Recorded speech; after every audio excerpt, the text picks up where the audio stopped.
아달랴가 호위병과 백성의 소리를 듣고 여호와의 성전에 들어가 백성에게 이르러 보매 왕이 규례대로 단 위에 섰고 장관들과 나팔수가 왕의 곁에 모셔 섰으며 온 백성이 즐거워하여 나팔을 부는지라. 아달랴가 옷을 찢으며 외치되 반역이로다, 반역이로다. 제사장 여호야다가 군대를 거느린 백부장들에게 명령하여 이르되 그를 대열 밖으로 몰아내라. 그를 따르는 자는 모두 칼로 죽이라. 하니 제사장의 이 말은 여호와의 성전에서는 그를 죽이지 말라 함이라.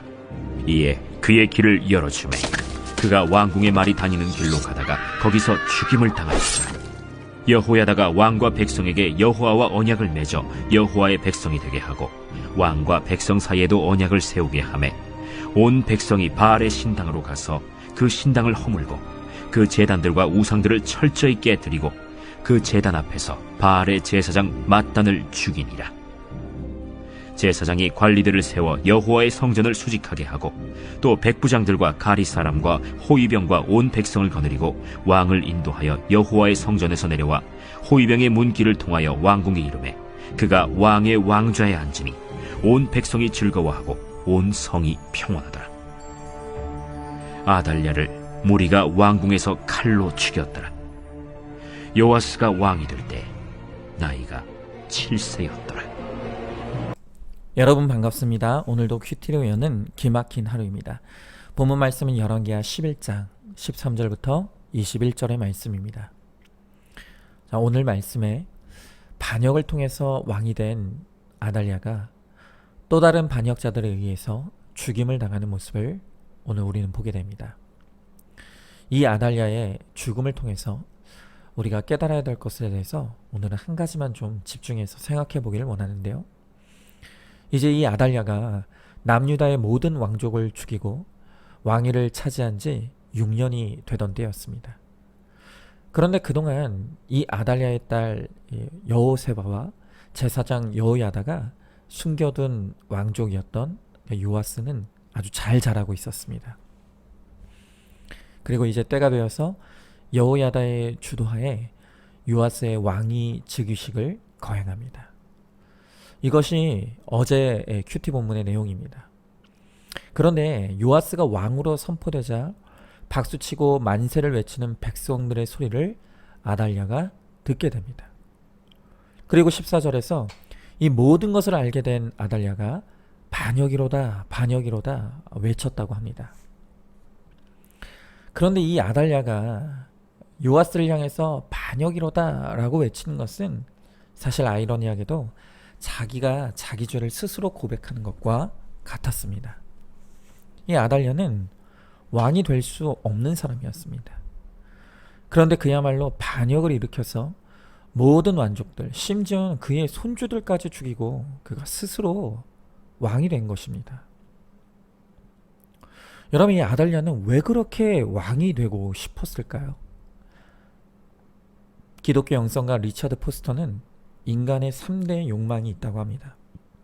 그 3대 욕망이란 돈과 섹스와 그리고 또 한 가지가 권력이라고 합니다. 사람들의 마음에는 왕이 되고 싶은 욕망이 불타고 있다는 것입니다. 자, 그런데 이렇게 말하면 어떤 사람들은 나는 그런 거 없다. 나는 대통령이 왜 되고 싶어 하는지도 모르겠고 나는 그런 거에 관심도 없다. 그렇게 생각하고 말할 분들도 있을지 모르겠습니다. 그러나 그것은 내가 그 위치와 능력이 안 되기 때문일 뿐입니다. 많은 사람들이 권력을 빗대어 이 권력이 마약과 같은 것이라고 말합니다. 한번 권력의 맛을 보면 그 맛에서 헤어나오기가 힘들다는 것입니다. 여러분, 내가 그러한 능력과 위치가 안 될 뿐이지 내가 그 권력에 가까운 능력이 되고 그것을 차지할 수 있는 위치가 된다면 그러면 권력을 마다할 사람은 아마 없을 것입니다. 심지어 오늘 이 아달랴처럼 내가 자격이 되지 않음에도 반역을 통해서라도 왕이 되고 싶은 것이 바로 우리 안에 숨은 욕망입니다. 여러분, 성경을 보면 이 왕이 되고자 하는 반역의 역사는 매우 그 뿌리가 깊다는 것을 알 수가 있습니다.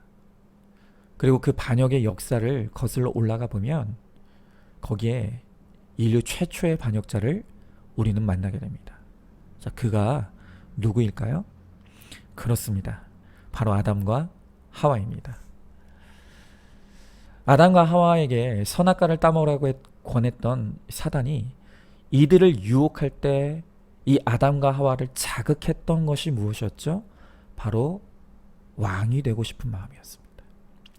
창세기 3장 5절에 보니까 이 뱀이 아담과 하와에게 말하기를 너희가 그것을 먹는 날에는 너희가 하나님과 같이 될 것이다 라고 그들을 유혹합니다. 한마디로 너희도 왕이 될 수 있다는 것입니다. 이렇게 아담과 하와의 마음에 하나님이 되고 싶어하는 권력의 욕심에 불을 지핀 것입니다. 그리고 끝내 반역을 시도하다 그만 에덴 동산에서 쫓겨나고 말았습니다. 그런데 저는 바로 이 부분에서 오늘 말씀을 큐티하며 묵상하다가 문득 이런 질문을 해보았습니다. 하나님이 되면 뭐가 좋을까? 하나님이 되면 뭐가 좋길래 아담과 하와는 반역까지 결행했던 것일까? 제가 이 질문 가지고 씨름을 하면서 성경을 찾아보는데 성경을 아무리 뒤져봐도 아담과 하와가 왜 하나님이 그렇게 되고 싶어 했는지에 대해서는 명확한 대답을 주는 것이 없습니다. 그래서 저는 질문을 바꿔봤습니다. 그러면 나는 만약 내가 하나님이 된다면 무엇이 좋을까? 나는 하나님이 되어서 무엇을 얻고 싶어 할까? 그리고 좀 더 구체적으로 나는 내가 가정의 왕, 교회의 왕이 되어서 내가 그 자리에서 원했던 것이 무엇일까를 생각해 보았습니다. 그런데 그것을 곰곰이 묵상해 보니 결국 거기에는 왕이 되고자 하는 그 마음에는 공통된 어떤 이유가 있다기보다는 결국 우리 각자의 우상과 욕심이 거기에 있다는 것을 저는 결론으로 알게 됐습니다. 저 개인을 이야기를 고백해 보자면 저는 제가 하나님이 된다면 그 하나님의 위치에서 무엇을 얻고 싶을까를 생각해 봤더니 저는 하나님이 누리는 모든 영광과 칭찬을 저의 것으로 누리고 싶다는 것을 알게 되었습니다. 바로 그것이 제가 왕이 되면 얻고 싶은 것입니다. 여러분, 실제로도 저는 가정의 왕이 되기를 원했습니다. 그래서 가정에서 제 아내와 자녀들이 다 나를 존경하고 따르고 내 말 한마디에 전적으로 순종하고 또 꼼짝 못하는 저는 그런 권력자, 사실 권력자라기보다는 독재자를 꿈꿨습니다. 또한 저는 교회에서도 왕이 되고 싶었습니다. 근데 왜 나는 교회의 왕을 꿈꿨는가를 생각해 보니 모든 사람이 저를 우러러보고 존경하고 따르고 내 말 한마디가 하나님의 말이 되어서 그렇게 절대적으로 나를 따르는 그러한 인정과 칭찬을 저는 왕이 되어 누리고 싶었던 것입니다. 결국 왕이 되고자 하는 것은 그 자체가 목적이라기보다는 왕이라는 지위와 권력을 통해 내가 얻고자 하는 그것을 얻고 누리고자 하는 것이 있다는 것을 저는 묵상을 통해 깨닫게 되었습니다.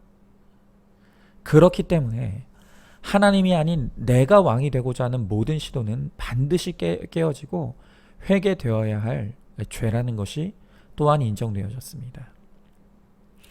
오늘 여러분도 마찬가지입니다. 오늘 여러분들 안에 있는 바로 그것들을 잘 들여다보시길 원합니다. 분명 우리도 내가 왕이 되고 싶은 영역이 있습니다. 마땅히 우리의 인생의 모든 영역에 하나님이 왕이 되셔야 하지만 바로 그 부분, 그 영역만큼은 하나님이 아닌 내가 왕이 되고 싶은 영역이 분명히 있다는 것입니다. 어떤 사람은 내가 자녀의 왕이 되고 싶습니다. 또 배우자의 왕이 되고 싶은 분도 있습니다. 직장의 왕을 꿈꾸시는 분들도 있고 혹은 교회에서 왕이 되고 싶은 분들도 있습니다. 분명히 나도 아달랴처럼 반역자가 되어서 하나님이 아닌 내가 왕이 되고 싶어하는 그 영역, 그 자리가 있습니다. 그리고 한번 스스로 오늘 질문해 보시기 바랍니다. 내가 바로 그 자리에서 왕이 되어 나는 무엇을 얻고 싶은가? 바로 그 질문에 대한 대답이 내가 회개해야 될 나의 우상이고 나의 욕심이며 나의 죄패입니다. 자, 오늘 이 질문을 통해 드러나는 나의 죄패를 묵상하시고 그것을 회개하시기 바랍니다. 마지막으로 질문해 봅니다. 다시 말씀드리지만 오늘은 만약 내가 하나님이 된다면 나는 무엇을 하고 싶고 무엇을 가지고 싶고 무엇을 누리고 싶은가를 묵상하고 드러난 죄패를 가지고 회개하시길 바랍니다. 오늘도 큐티로 기막힌 하루를 살아내는 하늘가족 공동체 우리 모든 성도님 되시기를 주의 이름으로 축복합니다.